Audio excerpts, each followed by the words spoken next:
Hello दोस्तों, welcome to metro rail गुरु। आज हम स्टार्ट कर रहे हैं मेट्रो ट्रैक्शन का सबसे बेसिक और सबसे important topic, what is 25 kV OHE। अगर आप मेट्रो इंजीनियर बनना चाहते हो या ऑलरेडी फील्ड में हो तो ये वीडियो आपके फाउंडेशन के लिए बहुत इंपॉर्टेंट है।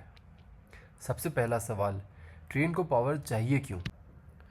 इलेक्ट्रिक ट्रेन्स के पास कोई डीजल इंजन नहीं होता, उनको वो पावर बाहर से मिलती है और वही काम करता है OHE।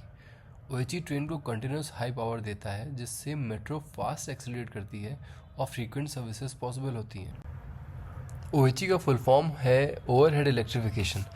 ये सिर्फ एक वायर नहीं होता, ये एक कंप्लीट सिस्टम होता है जिसमें वायर्स, सपोर्ट्स, इंसुलेटर्स और टेंशनिंग सब कुछ इंक्लूडेड होता है। ये सिस्टम ट्रेन के पेंटोग्राफ तक 25,000 वोल्ट AC पावर सेफली पहुंचाता है। अब क्वेश्चन आता है 25 kV AC ही क्यों? देखिए, अगर हम लो वोल्टेज यूज़ करें तो सेम पावर के लिए करंट ज़्यादा चाहिए। ज़्यादा करंट का मतलब ज़्यादा हीटिंग, ज़्यादा लॉस और मोटी केबल। इसलिए रेलवेज़ में या मेट्रोज़ में हाई वोल्टेज यूज़ करती हैं। 25 kV AC में करंट कम होता है, लॉसेस कम होते हैं और पावर लॉन्ग डिस्टेंस तक एफिशिएंटली ट्रांसफ़र हो जाती है।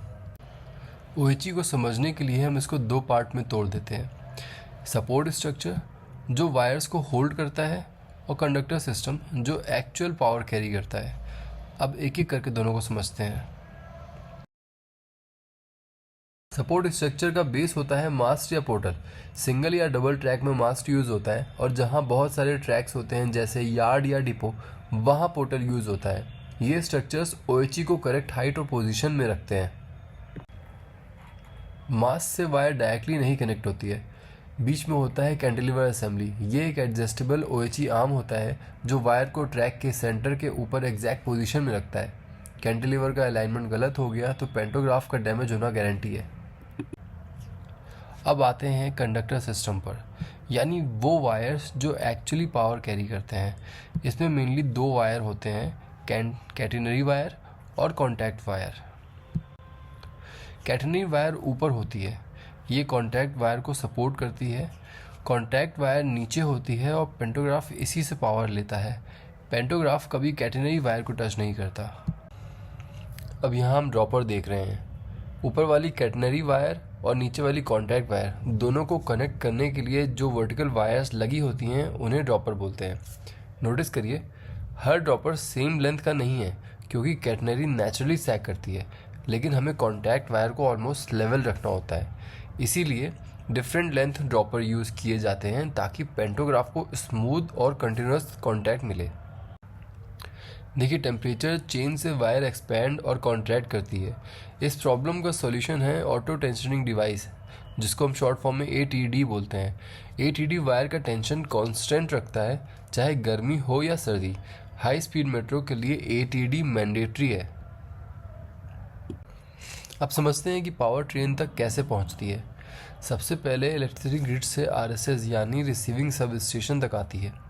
RSS से ये पावर ट्रैक्शन सब स्टेशन, जिसे हम TSS कहते हैं, को सप्लाई होती है।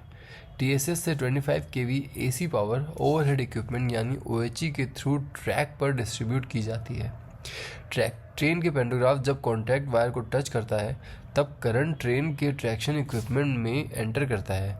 उसके बाद करंट रेल्स और रिटर्न पाथ के थ्रू वापस सब स्टेशन तक रिटर्न करता है। इसी पूरी प्रोसेस को हम कहते हैं क्लोज्ड इलेक्ट्रिकल सर्किट प्रिंसिपल, जिसके बेसिस पर मेट्रो ट्रैक्शन सिस्टम काम करता है।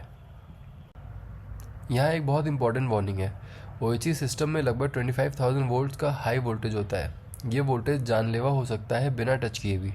इसलिए OHE के पास काम करते वक्त प्रॉपर क्लियरेंस और सेफ्टी प्रोसीजर्स फॉलो करना मैंडेटरी होता है।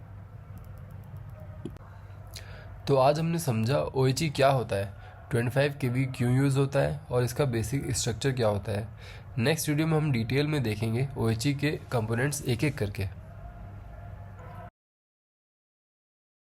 अगर आपको ये वीडियो यूज़फुल लगा तो लाइक कीजिए, सब्सक्राइब कीजिए मेट्रो रेल गुरु और कमेंट में बताइए आप OHE का कौन सा पार्ट नेक्स्ट समझना चाहते हो।